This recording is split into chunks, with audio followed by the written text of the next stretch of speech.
nós então relacionamos isso, né, num pedido escrito de gratidão ao Senhor, e no dia 31 nós entregamos ao Senhor como um ato de gratidão, né? Uma outra coisa que nós fazemos também, muitíssimo importante, é apresentar ao Senhor também os nossos alvos para o próximo ano. Ninguém pode viver a vida sem meta, sem objetivos, né? Paulo diz isso: eu corro a carreira não sem meta.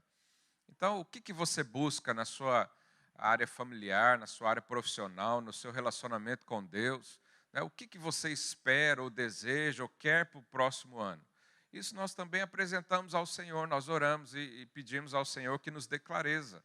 Nós pedimos ao Senhor que nos dê as realizações que precisamos, né? Apresentamos assim, tudo isso fazemos ali no culto do dia 31.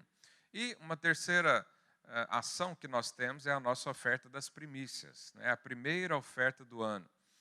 Isso tudo é muito importante, por quê? Porque nós servimos a um rei, o nome dele é Jesus, e ele é Senhor da nossa vida.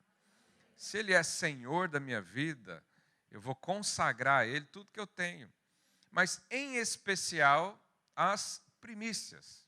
A Bíblia diz que as primícias devem ser entregues ao Senhor. Abel fez isso lá no começo da humanidade, entregou a primícia, o primeiro. Há momentos assim onde nós precisamos parar e avaliar isso. Os primeiros minutos do ano, o primeiro tempo do ano, nós entregamos isso ao nosso Senhor Jesus. Então, mesmo que você não vá passar esse período aqui na igreja, há pessoas que viajam ou gostam de ir em locais onde tem festas e fogos de artifício, essas coisas. Mesmo se você não estiver aqui, nos primeiros minutos, onde você estiver, ache um canto lá, dobra o seu joelho e consagre o ano ao Senhor. Nós vamos fazer isso junto, em família, aqui em igreja, isso é muitíssimo importante para nós, muito mais do que ver coisas por aí. Mas se você não estiver aqui, então essa é a direção que nós temos para você. Amém? Semana passada nós começamos a falar sobre finanças e o mês de dezembro nós escolhemos para isso, para falar desses assuntos, para trazer um ensino. Não é um apelo para contribuição, é um ensino do que a palavra de Deus diz sobre o assunto. E você sabe, final do ano, eu não sei lá na sua casa, mas é o tempo onde mais as pessoas se endividam. Porque vai fazer festa, vai comprar coisa, quer finalizar o ano bem, né? A mulherada gosta de comprar aquele vestido para as festas e tal. Então, nós precisamos trazer o ensino sobre isso, para que você desfrute do melhor dessa terra para o Senhor. Mas um outro motivo é que também Jesus tem o encargo por ensinar você e acompanhar a sua vida nas finanças. Nós temos uma percepção equivocada da nossa vida, ou uma forma de lidar um pouco estranha, vamos dizer assim, porque quanto à nossa saúde, nós queremos que o Senhor cuide, né, de nós. Quanto à nossa família, nós também oramos para que o Senhor vá à frente, para que o Senhor nos ensine os relacionamentos entre pais e filhos, entre os irmãos. O propósito de Deus, nós queremos ouvi-lo o tempo todo. As direções para casamento ou para vida profissional, nós oramos e buscamos ao Senhor. Mas quando falamos de finanças, parece que não tem essa relação entre as minhas finanças e Deus. É como se fosse assim: Deus cuida de toda a minha vida, mas do meu bolso e da minha carteira cuido eu. Isso é incompatível com o reino de Deus, porque o Senhor quer te ajudar a crescer em todas as áreas. Ele quer que você seja próspero. O que é prosperidade? É um crescimento contínuo, é um avanço, é uma vida onde você, a cada ano que passa, está melhor em todas as áreas, não só financeira. Mas a prosperidade financeira, Deus também quer governar a sua vida. Deus quer te ensinar a lidar com o dinheiro. Deus quer que o seu coração esteja livre de dinheiro, porque assim Ele pode prosperar você. Quantos aqui creem que Deus tem as riquezas para você? Esse amém está mais forte do que domingo passado. Acho que a palavra foi boa. Porque se você não crê, é óbvio que Deus não vai te obrigar a ser abençoado. Jesus é um cavalheiro, ele bate na porta. Se você abrir, ele entra. Então, ele quer abençoar você. Se você quiser receber, ele te dá. Então, por isso nós falamos sobre isso. Eu queria ler aqui com os irmãos Lucas capítulo 15. É uma história muito conhecida, uma parábola. A partir do verso 11. Lucas 15, 11, isso. Certo homem tinha 2 filhos. O mais moço deles disse ao pai: Pai, dá-me a parte dos bens que me cabe. E ele lhes repartiu os haveres.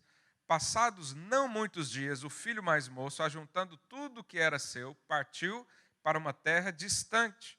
E lá dissipou todos os seus bens, vivendo dissolutamente. Aqui é a parábola do filho pródigo. A gente já conhece essa história, já falamos muito sobre ela. Mas veja que o filho pródigo, como todo filho, recebe do pai uma herança.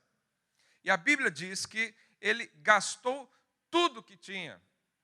Tudo. Vivendo de forma dissolutamente. O que significa dissolutamente? Desregrado.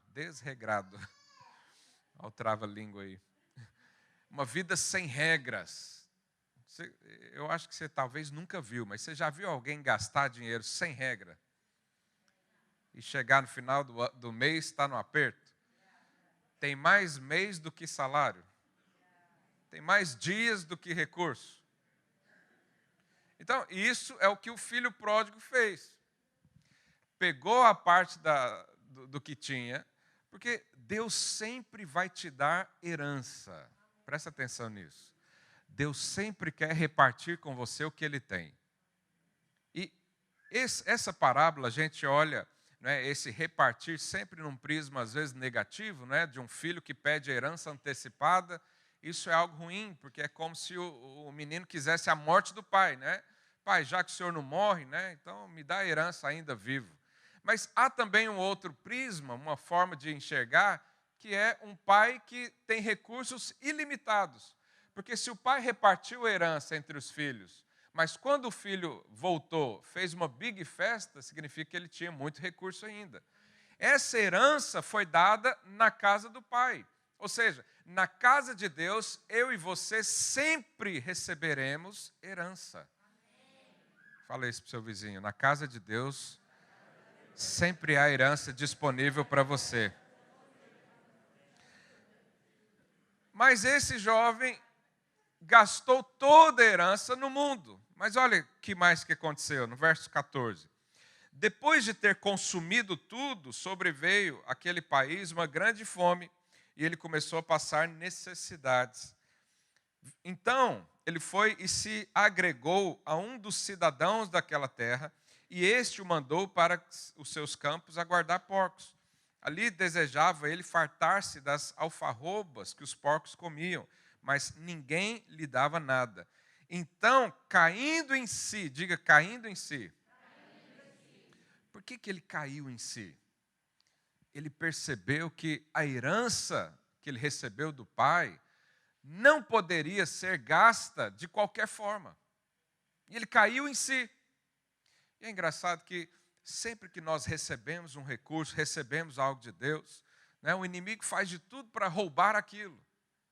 O inimigo faz de tudo para tirar o que você recebeu. Mas um outro princípio também é que nós não podemos receber a herança do Senhor e administrá-la conforme o mundo administra. Porque aqui diz que ele se agregou a um dos cidadãos daquela terra. E o resultado disso, num tempo de crise, ele tinha crise, ele tinha problemas financeiros. Ao invés dele voltar para o pai e pedir ajuda, pedir conselhos, ele se agregou a alguém do mundo. Foi pedir conselhos para alguém do mundo. O que aconteceu? Se afundou mais ainda. Então, tudo que nós recebemos da parte de Deus, seja herança material, seja dom, seja habilidade, seja uma unção que o Senhor nos deu, nós precisamos administrar, nós precisamos gerir isso conforme as leis do Pai, e não no mundo. Mas se você quer administrar as suas finanças conforme o mundo faz, qualquer dia você vai estar aí desejando comida de porco. Qualquer dia o aperto vem e você não vai saber lidar com isso. Por quê? Porque a herança que é do pai deve ser bem administrada conforme as regras do pai. Quantos entendem isso? Então, viver como filho pródigo é viver uma vida dissoluta, é gastar da forma como, a gente usa uma expressão, né? Eu acho que ela é portuguesa, como se dá na telha. Aqui usa também? Sim, né? Então, acordei hoje querendo comprar uma coisa, vai lá e compra.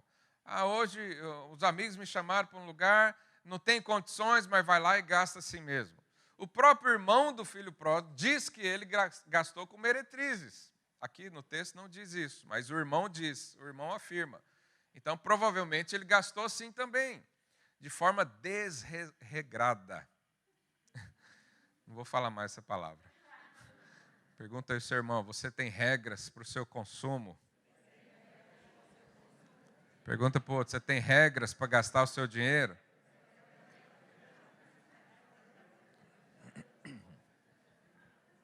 Nós precisamos de regras. Eu sei que tem gente que não gosta de regra. Tem uns anarquistas aí que fala de regra, ele arrepia até os cabelos. Mas é necessário.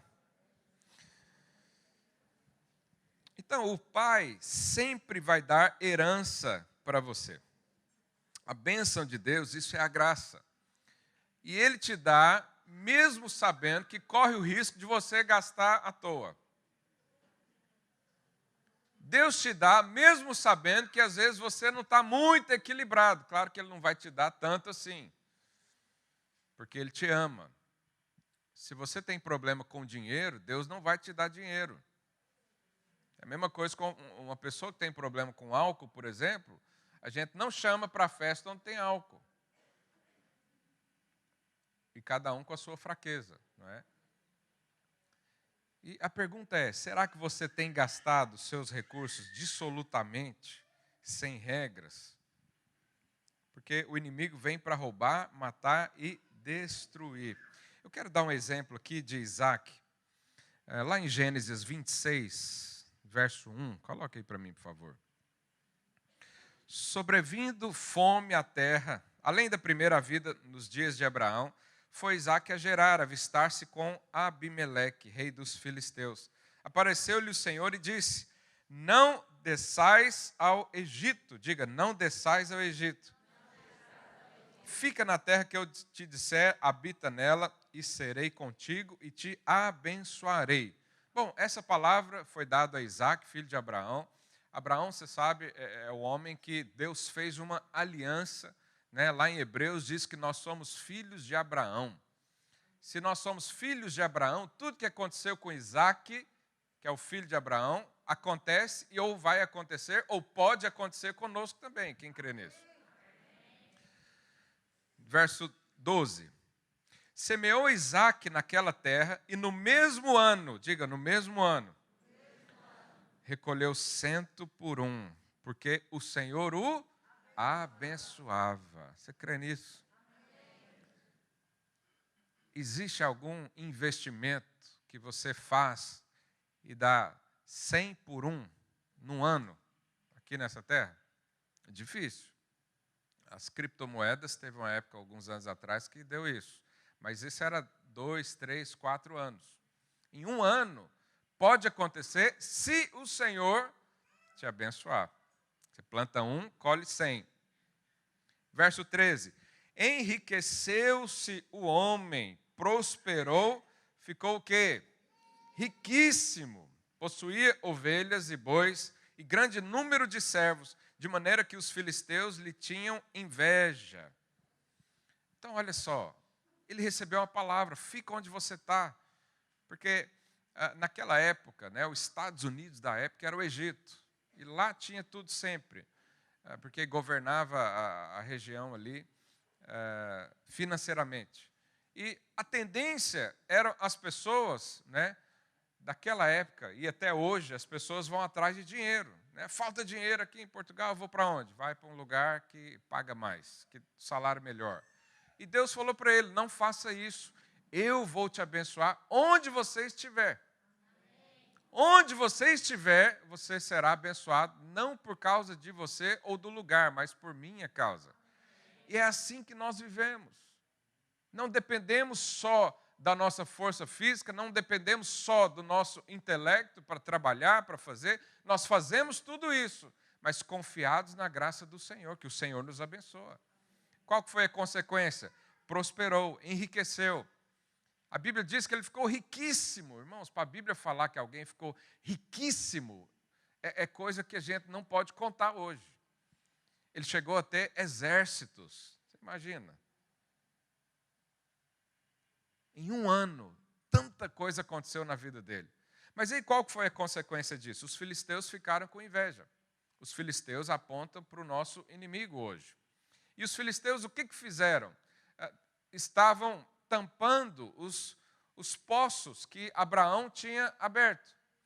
Poço, naquela época, naquele lugar, né, esse lugar aqui é mais ou menos ali no sul da faixa de Gaza.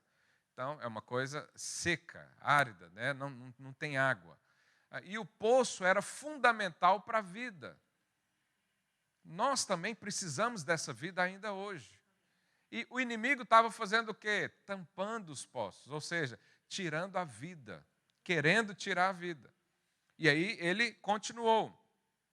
Lá no verso 18, coloque aí, por favor. E tornou Isaque a abrir os poços que se cavavam nos dias de Abraão, seu pai, porque os filisteus haviam entulhado depois da morte de Abraão, e lhes deu o mesmo nome que já seu pai lhe havia posto. Cavaram os servos de Isaque no vale e acharam um poço de água nascente.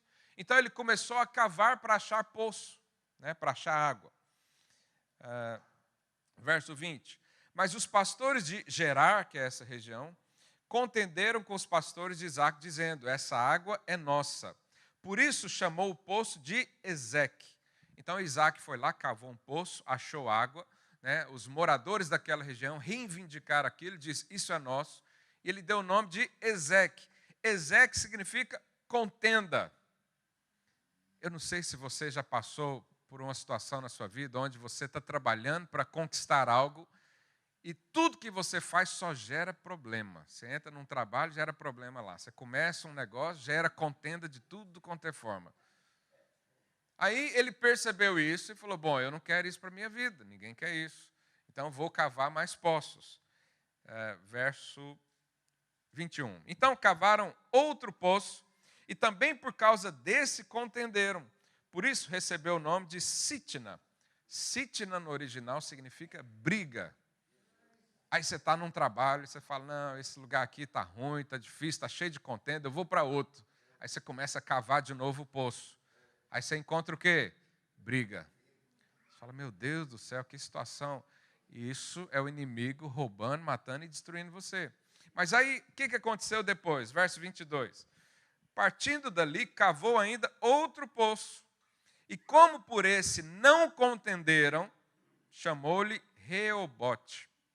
Reobote significa lugares amplos, ruas largas. Olha que benção. Meu sonho é andar em ruas largas o resto da vida. Não ter que ficar parado atrás de ninguém. Ruas largas, amplitude. Uma coisa que flui. E eu e você poderíamos ler esse texto e falar, mas isso aí é Isaque, né? Isaque foi, viu que deu um problema aqui, depois deu um problema ali, e ele mesmo achou um lugar que não tinha problema. Mas olha o que ele diz, ou o que a Bíblia diz. E disse, porque agora nos deu lugar o Senhor, e prosperaremos na terra. Então, Isaque estava cavando poços. Ele procurou um, deu problema. Procurou outro, deu problema. Achou outro, não deu problema. E ele disse que Deus deu aquilo para ele. E ele falou, isso aqui é de Deus. Então, aqui há prosperidade. existe uma forma de eu e você encontrarmos esses poços.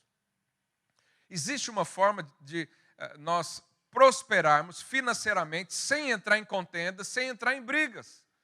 Então, somente seja o Senhor que nos dê o lugar. Então, a nossa oração de hoje, a minha oração por você, é que você encontre esse poço, encontre esse lugar. Mas você vai encontrar isso mais rápido se você pedir direção para Ele. Agora, se você tentar por si mesmo resolver todos os problemas, se você tentar por si mesmo fazer todos os cursos de finanças que estão disponíveis na internet, né? Hoje em dia isso já está muito largo, você pode fazer curso com gente do mundo inteiro. Se você quer resolver as coisas, o Senhor deixa. Mas você pode dobrar o seu joelho e falar: Deus, onde é para eu cavar o poço? Deus, qual que é o negócio para eu entrar? Deus, onde é o emprego? Quem é que eu... Até no casamento, você que é solteiro, ora para você não cavar o poço da briga, o poço da contenda. Mas você que está no poço da contenda, ora para Deus transformar ele em poço das ruas largas. Quem crê nisso? Diz um amém bem forte aí. Aleluia. Então, como estão as suas fontes? Estão entulhadas? Estão sendo roubadas pelo inimigo? O seu trabalho está sendo sugado até a última gota? Ou você tem fluído nas fontes do Senhor? Então, isso aqui também é o estilo de vida lá do filho pródigo, que faz as coisas à sua própria maneira, que não pergunta a ninguém, que não dá ao Senhor nem a possibilidade de Deus dar uma direção para nós. Então, para nós não perdermos a herança, porque qual que foi a situação onde o filho pródigo se achou? Ele perdeu tudo. Perdeu toda a herança, perdeu todo o recurso, perdeu a direção, perdeu o rumo da vida. Isso aí é literalmente o fundo do poço. É quando você não tem alternativas. Será que há alguém no nosso meio que está assim hoje? Perdeu tudo. Você fez um monte de coisa, você se esforçou bastante, e parece que tudo que você entrou está dando errado. Isso nós precisamos é perguntar para o Senhor: Deus, eu estou gastando a minha herança de forma adequada? Ou estou igual o filho pródigo, gastando tudo sem regra, fazendo tudo de forma desordenada? Nós temos um outro exemplo que eu quero ministrar aqui para os irmãos, que é sobre a administração mesmo.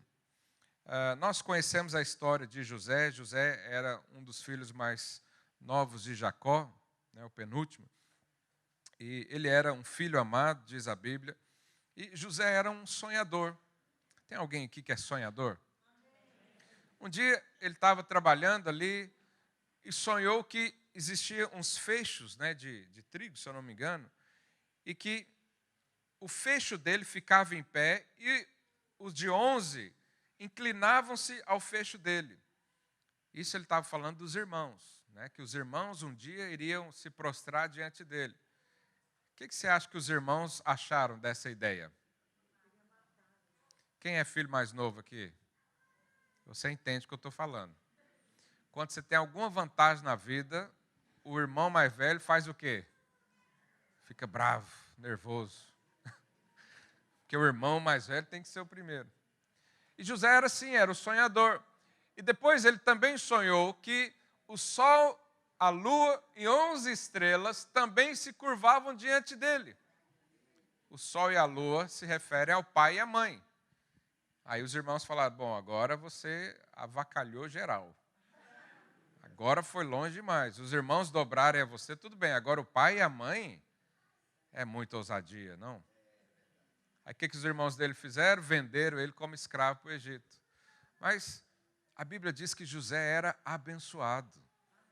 Se eu e você que somos abençoados e dependendo da bênção de Deus, mesmo se alguém nos vender como escravo, o favor e a bênção não continuam a jorrar dentro de nós. E ele foi para a casa de Potifar, um comandante lá do faraó, e lá o Senhor o abençoou, lá ele teve posições de governo também, né? E a Bíblia diz que ele era bonito, bem-sucedido, né? Um homem bonito, bem-sucedido, chama atenção. E aí a mulher de Potifar colocou os olhos nele. certa vez tentou agarrá-lo, né? E ele saiu correndo, teve que rasgar as roupas, porque ficou na mão da mulher, né? E por causa disso, obviamente, foi preso. Mas lá na prisão, o Senhor também o abençoava, porque a graça e o favor são sempre constantes na nossa vida. Ainda se alguém prender você, a fonte não para de jorrar. E ele então cuidava de todos os presos, né? E José era o sonhador, ele tinha visões, e ali ele interpretou sonhos de duas pessoas, do copeiro e do padeiro. E o padeiro morreu, depois você lê a história, estou resumindo, que eu não tenho tempo para explicar tudo. E o copeiro, né, voltou lá, que era o copeiro-chefe lá de Faraó. E José falou para ele, olha, quando você voltar lá para o Faraó, lembra de mim, né? Estou interpretando seus sonhos aqui, estou te ajudando, me ajuda também. E o copeiro levou 2 anos para lembrar dele diante de Faraó. Mas ele era abençoado, diga, José era abençoado. Fala aí para o seu vizinho, você é abençoado também. Fala, pô, tá ainda que se alguém se esqueça de você, Deus não se esquece. E aí, certo dia, Faraó teve um sonho. E chamou lá os magos, chamou lá os seus sacerdotes, e ninguém podia interpretar. Aí o copeiro-chefe lembrou de quem? José. Falou, tem um gajo abençoado ali que interpreta tudo, que sabe tudo. E aí chamaram então José. José foi interpretar os sonhos. E Faraó teve sonhos com 7 vacas gordas e depois vacas magras. E as vacas magras devoravam as vacas gordas. Os irmãos conhecem a história, eu estou chegando até esse ponto, aí eu vou ler daqui para cá. Gênesis 41, 17.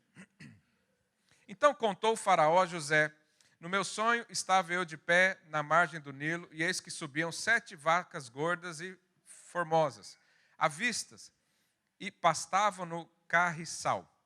Após essas subiam outras vacas fracas, muito feias, à vistas e magras. Nunca vi assim disformes em toda a terra do Egito.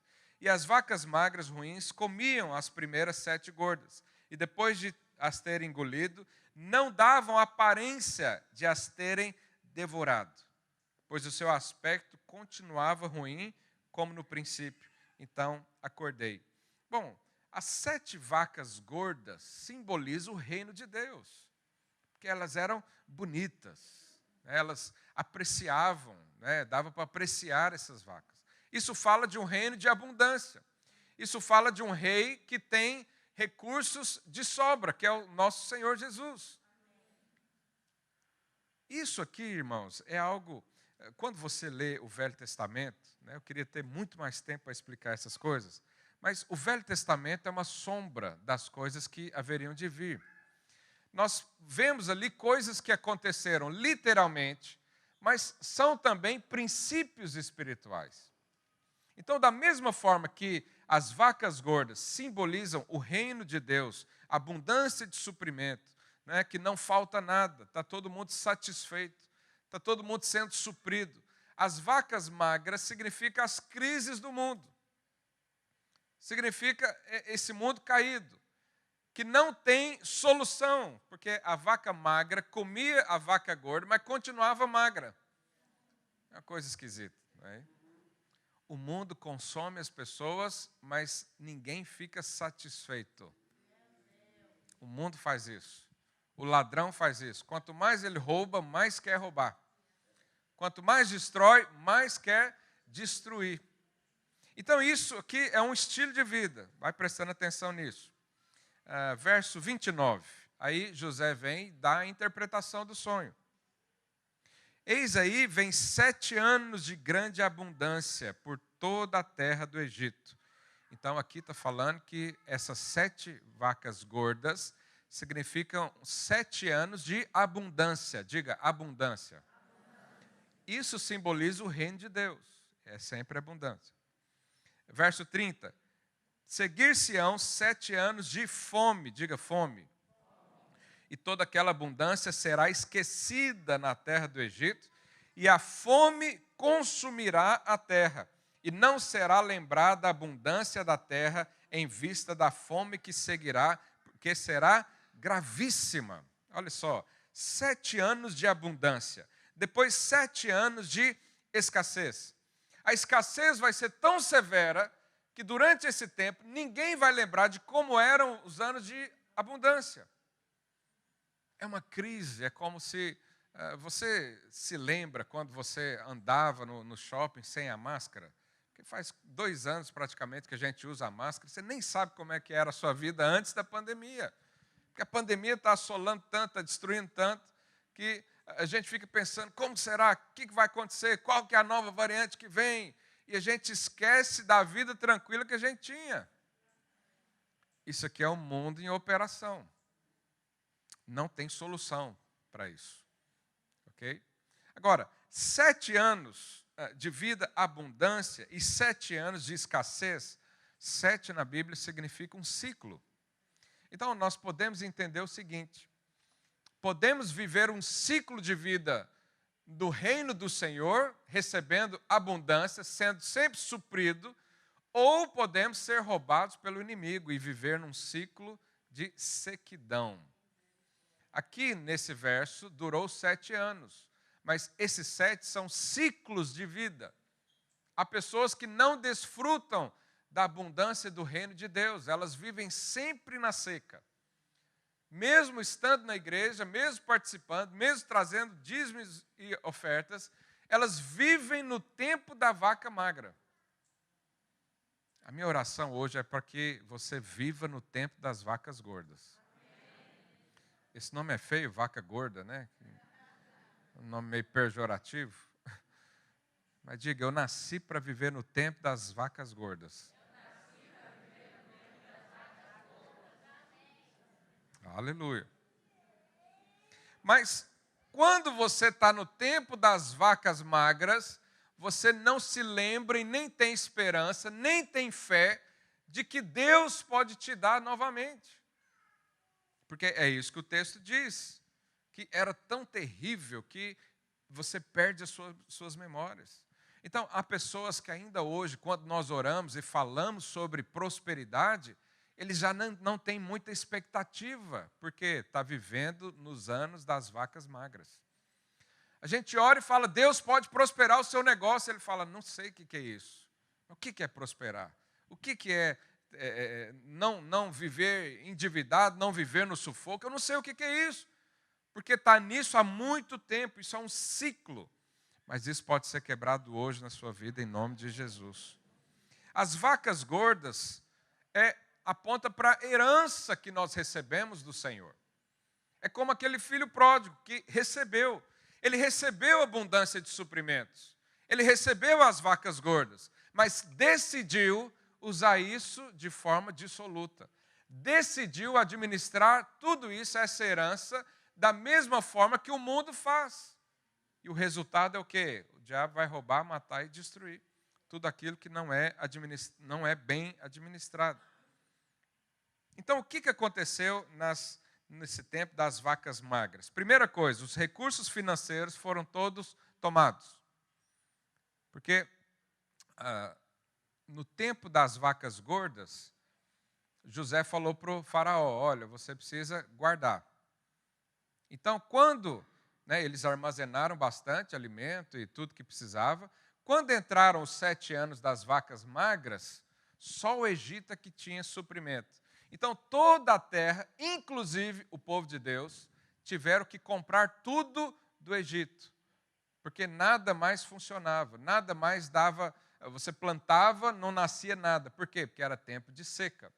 Então, perdeu todos os recursos. Depois, além de perder os recursos, não tem mais dinheiro para comprar, eles tiveram que dar os animais. Porque não tinha mais dinheiro. Nós precisamos comprar. Eu estou resumindo tudo, mas está lá em Gênesis 47, do 13 até o 23. Depois você lê na sua casa.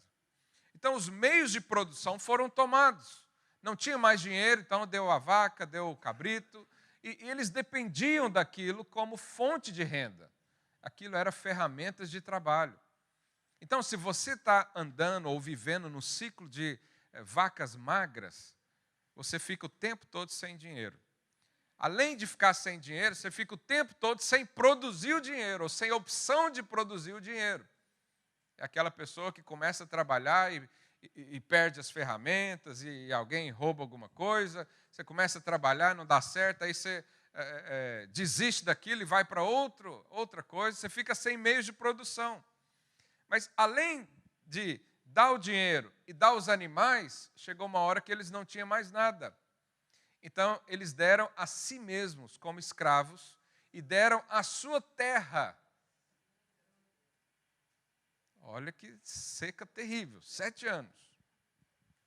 Deram as terras. Irmãos, as terras eram a herança que Deus prometeu a Abraão. Deus deu a Abraão, Deus prometeu a sua descendência. E eles tiveram que dar para o Egito.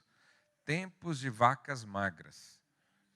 Como é que estão as suas heranças? Como é que estão as coisas que Deus te deu? Você sabe que Deus te deu, mas está escapulindo pelos dedos. Eu não consigo segurar, não consigo guardar, não consigo prosperar, avançar, porque está nesse ciclo das vacas magras.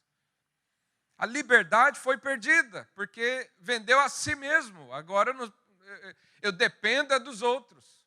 Eu não posso fazer mais planejamento familiar, porque o meu chefe é que define tudo. Eu não posso mais planejar quando eu tenho férias, quando eu descanso. Eu tenho que submeter a outras pessoas que têm o poder sobre mim. Isso tudo, irmãos, é consequência do tempo de vacas magras. Mas não foi para isso que o Senhor nos chamou. O Senhor não nos deu herança para ser perdida dessa forma. Se você está perdendo parte da sua herança, ou se já perdeu tudo, como o filho pródigo, hoje é o dia de você olhar para o Senhor e falar: Deus, eu preciso de ajuda. Eu preciso sair desse ciclo. Eu preciso administrar bem as minhas finanças. E como que a gente administra bem as finanças? Primeiro, revelação. Nós precisamos estar ligados ao Espírito para Ele nos revelar o que fazer. Mas não é só sobre as finanças. Eu preciso de direção sobre o meu casamento, sobre minha vida profissional, sobre os meus relacionamentos, sobre o propósito da minha vida. Tudo eu preciso saber, porque José sabia que ia haver tempo difícil. Todos ali na casa, os descendentes de Abraão, todos ficaram pobres, perderam tudo, mas José não perdeu nada, ficou mais rico ainda. Por quê? Porque ele tinha o quê? Revelação. Quantos querem ter revelação aqui? Eu preciso de revelação. Ele sabia antes. Então nós podemos orar também hoje, falar: Deus, nos dá a revelação do teu propósito, nos dá a revelação do que o Senhor tem para mim. Não deixa eu entrar numa canoa furada. Não deixa eu entrar num negócio que não é do Senhor. Isso é revelação. Mas segundo, o que ele fez também? Verso 33 do capítulo 41 de Gênesis. Ele diz aqui para Faraó, agora, pois, escolha Faraó um homem ajuizado e sábio e o ponha sobre a terra do Egito. Isso aqui era antes de entrar a profecia, antes de acontecer. Então, antes de entrar a herança, José falou para o Faraó: coloca alguém ajuizado, não alguém igual o filho pródigo, que vai gastar de qualquer forma. Coloca alguém que tem princípios. Isso aqui é para mim e para você. Se o Senhor está nos dando uma herança, se o Senhor está nos dando a prosperidade, nós precisamos então estar ajuizados. Pergunta aí, seu irmão, você é ajuizado? Não responde, não. Às vezes você gastou muito no final de ano, você fala: meu Deus do céu, já comecei mal. Por isso é que eu estou pregando isso para você hoje, porque 2022 está aí, você vai ser alguém ajuizado e sábio. Foi o que José foi. Faça isso, Faraó, e ponha administradores, diga administradores, sobre a terra, e tome a 5ª parte dos frutos da terra. A 5ª parte significa poupança. Tem gente aqui que não sabe o que é poupança. Meu Deus do céu. Vocês têm que fazer o curso de finanças comigo. Vou te ensinar a poupar. Imagina se todo ano você tivesse 25%, que é a quinta parte, de poupança de tudo que você ganhou durante esse ano. Dá para fazer uma viagenzinha? Um cruzeiro para as Ilhas Gregas de 9 noites, você e sua esposa. Mas por que não faz? Porque está gastando igual o filho pródigo. Sem regras. Está administrando mal. Quando o Senhor fala para reter, você está dando. E quando Deus fala para dar, você retém. Oh, Deus, nos ajuda hoje. 35. Ajuntem os administradores toda a colheita dos bons anos que virão. Recolham o cereal debaixo do poder de Faraó para mantimento nas cidades e o guardem. Assim o mantimento será abastecer a toda a terra nos 7 anos da fome que haverá no Egito, para que a terra não pereça de fome. Então, o filho pródigo não tinha essa revelação. José tinha. José tinha essa revelação de o seguinte: olha, nós precisamos administrar bem os recursos. Nós precisamos ser prudentes, porque nós vivemos e administramos coisas que Deus nos deu, é herança. Como é que eu vou deixar a minha herança ser roubada pelo inimigo? Não podemos viver assim. E Jesus faz uma afirmação interessante, lá em Mateus 6,19. Olha o que ele diz. Não acumuleis para vós outros tesouros sobre a terra, onde a traça e a ferrugem corrói, e onde ladrões escavam e roubam. Mas ajuntai para vós outros tesouros no céu, onde traça nem ferrugem corrói, e onde ladrões não escavam nem roubam. Porque onde está o teu tesouro, aí estará também o teu coração.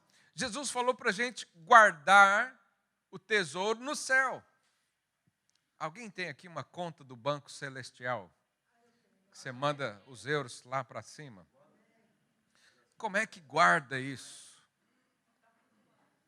Há uma forma de você guardar o seu dinheiro. Há uma forma de você proteger a sua herança. Há uma forma de você viver como José. Saber poupar.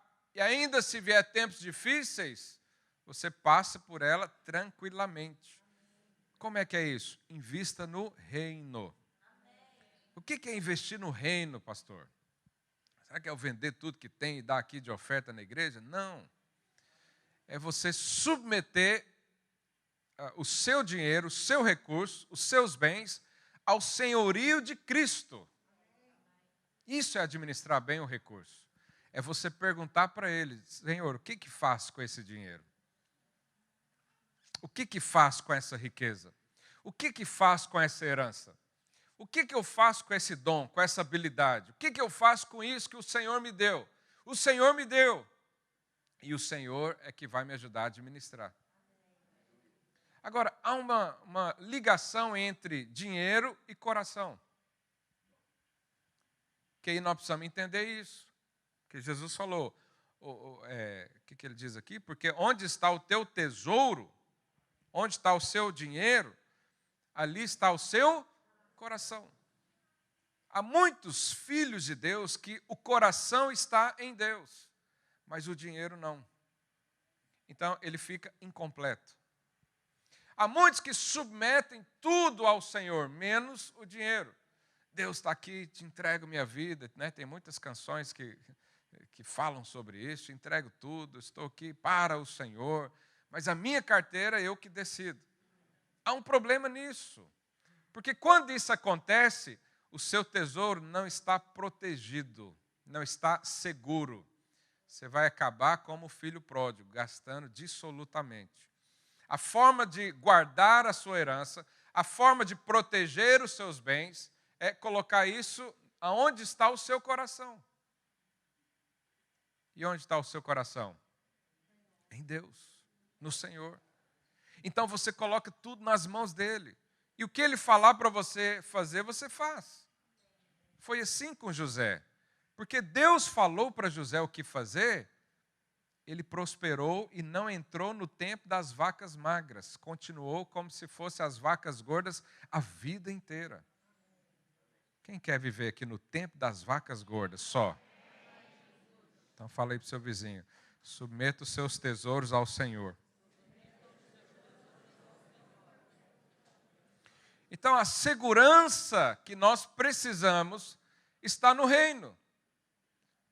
Quando nós consagramos ao Senhor as nossas coisas, e nós fazemos isso por hábito também, nós consagramos tudo ao Senhor. Então, nasce um menino, a gente vem aqui e consagra a Deus. Você compra lá um carro, pode ser um carro de 500 euros, vai lá e consagra ao Senhor. Você muda para uma casa, a primeira coisa que um crente faz é orar e falar, Deus, está aqui, a casa é sua. Agora, nós fazemos isso com essas coisas. Mas quando você recebe lá o ordenado na conta, poucos oram para o Senhor e falam, Deus, o que eu faço com esse dinheiro? O que eu faço com esses 7.000 euros? Animou, né? Mas você só vai conseguir agradecer os 7.000 se você agradecer os 600 primeiro. Porque quem é fiel no pouco, Deus coloca no muito. Ah, não, pastor, a hora que eu tiver condições, eu invisto no reino, eu dou tudo para o Senhor. Nunca vai acontecer. Nunca vai acontecer. Porque o seu coração está preso ao dinheiro. Nunca vai sobrar. Porque o seu amor está ali. Você está apaixonado pelas riquezas. E quem está apaixonado pelas riquezas, ele fica dividido. E quem é dividido vive como filho pródigo. Daqui a pouco está comendo comida de porco. Sinto lhe dizer, é a palavra. Nós temos o exemplo de Marta e Maria. Marta e Maria estavam ali com Jesus. Marta queria investir os seus bens, queria trabalhar, queria empreender, fazer um monte de coisa. E Maria estava ali aos pés de Cristo. Jesus falou, olha, Maria escolheu a melhor parte. E essa não lhe será tirada. E onde for falar do Evangelho, vão lembrar dela. Porque ele escolheu a melhor parte, ouvir Cristo. Você está aí querendo multiplicar o seu dinheiro. Isso é correto. Pode fazer, vai investir, investe na bolsa, investe em criptomoedas, em reservas do petróleo, nos dólares e não sei o quê. Pode fazer isso. Mas existe uma melhor parte. Aqueles que ouvem o Senhor. Fala, Deus, o que eu faço com o meu dinheiro? O que eu faço com o meu ordenado? Qual que é o negócio que eu entro? Nós podemos fazer isso. Mas Paulo também faz uma explicação que eu queria finalizar com esse entendimento hoje. 2 Coríntios 9, verso 6. E isso afirma, aquele que semeia pouco, pouco também ceifará. E o que semeia com fartura, com abundância também ceifará. Então aqui Paulo está dizendo, olha, nós precisamos investir no reino de Deus. Isso é o que se espera de nós. Verso 7. Cada um contribua segundo tiver proposto no coração, não com tristeza ou por necessidade, porque Deus ama quem dá com alegria. Deus pode fazer-vos, diga, Deus pode fazer-vos abundar em toda graça, a fim de que, tendo sempre, diga, tendo sempre, em tudo, ampla suficiência. Você crê que Deus pode fazer isso por você? Você crê que você pode ter tudo, ampla suficiência? Lembra do poço que Isaac cavou, que era ruas largas? Ampla suficiência. Qual vai ser o resultado disso? Para superabundez em toda boa obra. Como está escrito, distribuiu, deu aos pobres e a sua justiça permanece para sempre. Verso 10. Ora, aquele que dá semente ao que semeia e pão para alimento também suprirá e aumentará a vossa sementeira e multiplicará. Irmãos, o que é multiplicar a sementeira? Você às vezes fica, quando o Espírito Santo te move, porque no texto diz que cada um contribua segundo tiver proposto no coração. Você não tem que contribuir porque alguém está falando alguma coisa aqui. Você tem que contribuir porque o Espírito está falando no seu coração. E quando você faz isso, o que acontece? O Espírito Santo, ou o Espírito de Cristo, né? Ele aumenta a sua sementeira. Você está aqui querendo, Deus fala para você, dá o pão. Você fala, mas eu só tenho esse pão, ou isso aqui vai me fazer falta. Mas Deus pode te dar a sementeira, aumentar a sua sementeira. Então, nesse exemplo, Deus pode te dar uma padaria.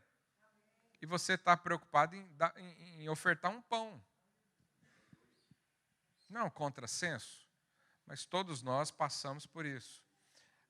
11, enriquecendo-vos em tudo para toda generosidade, a qual faz que por nosso intermédio sejam tributadas graças a Deus. Porque o serviço dessa assistência não só supre a necessidade dos santos, mas também redunda em muitas graças a Deus. Visto como na prova dessa ministração glorificam a Deus pela obediência da vossa confissão quanto ao Evangelho de Cristo e pela liberalidade com que contribuís para eles e para todos, enquanto oram eles a vosso favor com grande afeto, em virtude da superabundante graça de Deus que há em vós. Graças a Deus pelo seu dom inefável. Existe uma relação entre dinheiro e prosperidade. Se você estudar esse texto, você vai ver que as sementes aqui não são o dinheiro. O dinheiro é apenas um veículo. É como se você fosse plantar. E antigamente, na plantação, hoje é tudo mecanizado, né? Antigamente eles usavam um artefato, lá no Brasil chama matraca. Você põe a semente dentro, você enfia ele na terra, abre assim, a semente cai lá dentro, né, e tira. Não sei se aqui em português esse nome também, mas provavelmente seja. Aquilo lá não é a semente, aquilo lá é só um meio de plantar a semente. A prosperidade financeira, que esse texto diz, esse plantio não está falando de dinheiro. O dinheiro é só um veículo, é só uma forma de fazer. Mas ele fala aqui de 3 coisas. Primeiro, generosidade. Diga, generosidade. O generoso não é quanto dá, mas é uma questão de coração, de atitude. Isso é plantar. Então, quando nós ofertamos, quando nós ajudamos alguém, nós estamos dando dinheiro, mas plantando generosidade. E quanto mais generosidade você plantar, mais generoso você se tornará. Mas tem uma segunda semente que o texto diz, a alegria. Nós podemos ofertar, mas aquela coisa de que, aquela mão forte que se alguém puxasse o dinheiro do outro lado, rasgava. É que aqui ninguém segura, você joga ali dentro do negócio, mas se eu tivesse aqui recolhendo, ia rasgar da sua mão, que é aquela coisa, eu quero, mas estou triste. Eu estou ajudando, mas não devia não. A alegria em plantar faz com que você receba muito mais alegria também. Você vê que a plantação aqui, quando Paulo diz que quem planta muito, colhe muito, ele não está falando de dinheiro. Ele está falando de coração, ele está falando de caráter. Ele está falando de um posicionamento. E terceiro, aliança. Então são 3 coisas que nós plantamos: generosidade, alegria e aliança. Diga aliança. Quando nós contribuímos, nós estamos mostrando ou plantando alianças. Quando você ajuda um irmão, está com dificuldade financeira, você vai estar lá e faz uma oferta a essa pessoa, você não está plantando dinheiro na vida dela. Você está plantando aliança. E quanto mais aliança você planta, mais aliançado você se torna.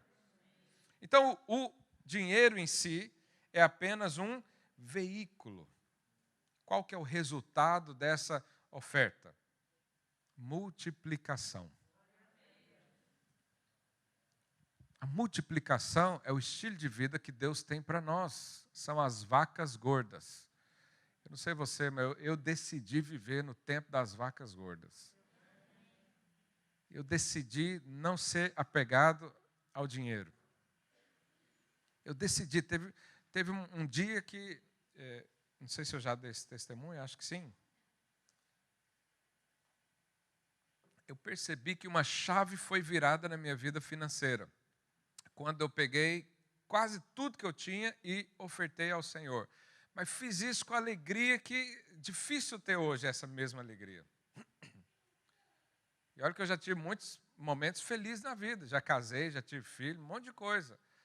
Mas uma das alegrias maiores que eu tive foi quando eu ofertei tudo que eu tinha ao Senhor. Alguns anos atrás, eu e minha esposa, antes de ser pastor, eu era empresário, tinha uma vida bem-sucedida e tinha conquistado algumas coisas materiais, inclusive um imóvel lá em São Paulo para renda.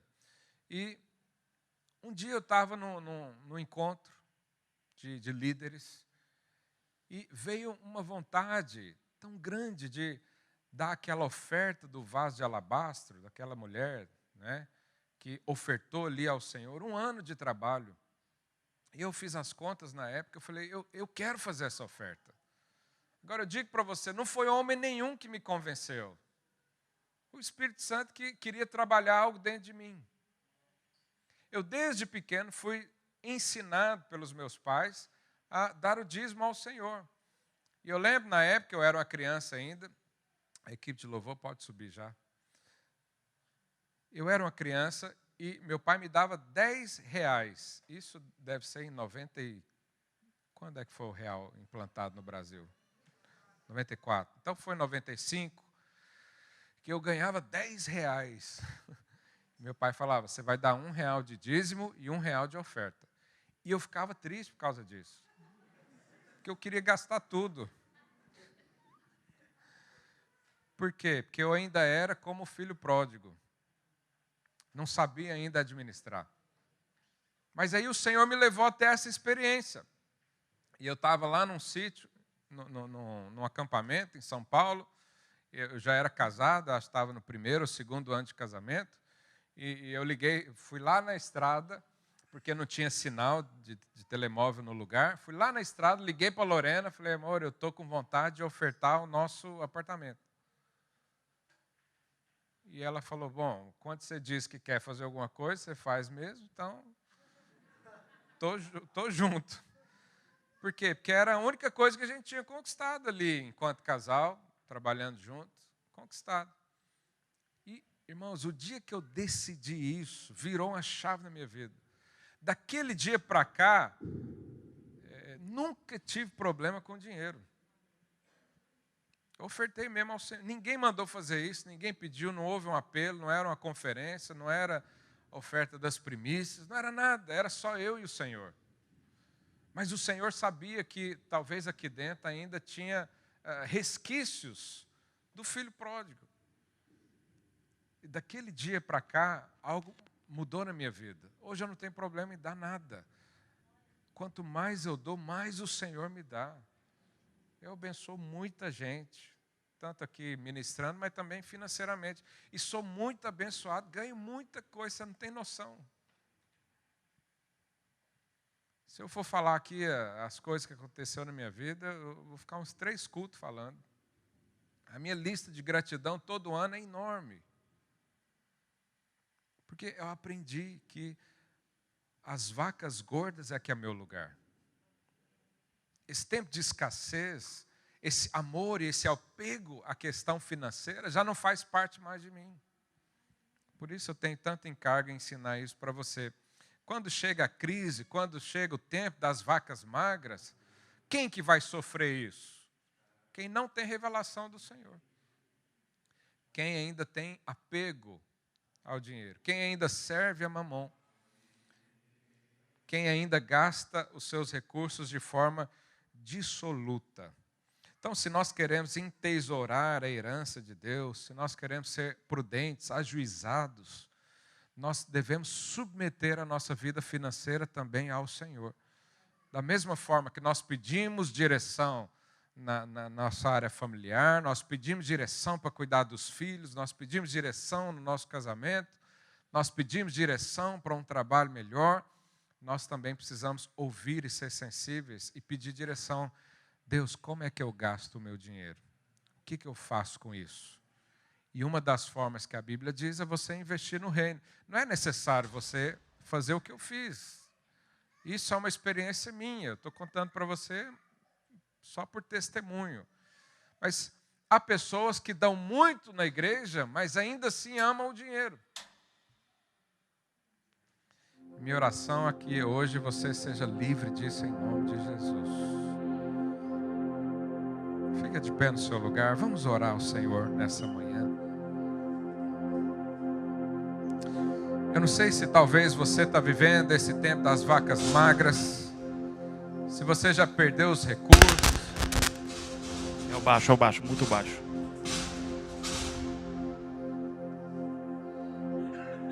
Tem que trocar o cabo. Deixa mutado o Ricardo para ele trocar o cabo. Não sei se você já perdeu todo o seu recurso. Não sei se você já tentou cavar poços em vários lugares. E só dá briga, só dá confusão. Mas o Senhor tem uma vida em paz e tranquila para você. Mas para Ele fazer isso, Ele precisa livrar o seu coração das riquezas. Ele precisa que o seu coração e as suas riquezas andem juntos com Ele. E hoje pode ser um dia decisivo para isso. Não é com uma oferta que você vai fazer isso. Nós vamos ter aqui o nosso momento de oferta, de você trazer o seu dízimo ao Senhor, mas não é o dinheiro que faz isso acontecer. O Gustavo está aqui com o cabo para ele trocar. Muta o baixo dele, por favor. É você entregar totalmente o controle, o comando ao senhorio de Cristo. É você dizer, Senhor, o que eu devo fazer? Nós vamos agora, no dia 31, ter a oferta das primícias. Você deve orar ao Senhor e perguntar, Senhor, qual que é a minha oferta? O que o Senhor tem para mim nisso? Você pode orar junto com o seu marido, com a sua esposa, e falar o que nós vamos consagrar ao Senhor, a primeira oferta do ano. O que nós vamos dar ao Senhor em primeiro? Ricardo. Sabe, isso faz com que o seu coração seja totalmente livre das questões financeiras, e o Senhor então pode te abençoar amplamente. Essa é a palavra que o Senhor tem para nós. Deus pode e quer te abençoar.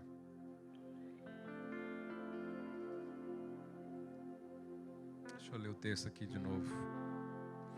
Deus pode fazer-vos abundar em toda graça, a fim de que, tendo sempre em tudo ampla suficiência, superabundez em toda boa obra. Só faz boa obra quem tem recursos abundantes. E a boa obra não é só ofertar e investir no reino de Deus, mas é ajudar pessoas também. Fazemos tudo isso. Mas quem faz isso? Quem tem tudo em ampla suficiência, porque recebe de Deus. Então vamos orar nessa manhã. Feche os seus olhos aí no seu lugar. Fala, Deus, me livra de amar o dinheiro. Me livra de cavar poços onde o Senhor não tem para mim.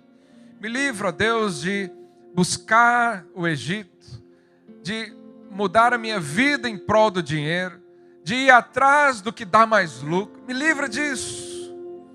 Oh Deus, nós queremos ter o nosso coração totalmente entregues ao Senhor, mas também entregamos as nossas finanças, o nosso dinheiro, as riquezas, os bens.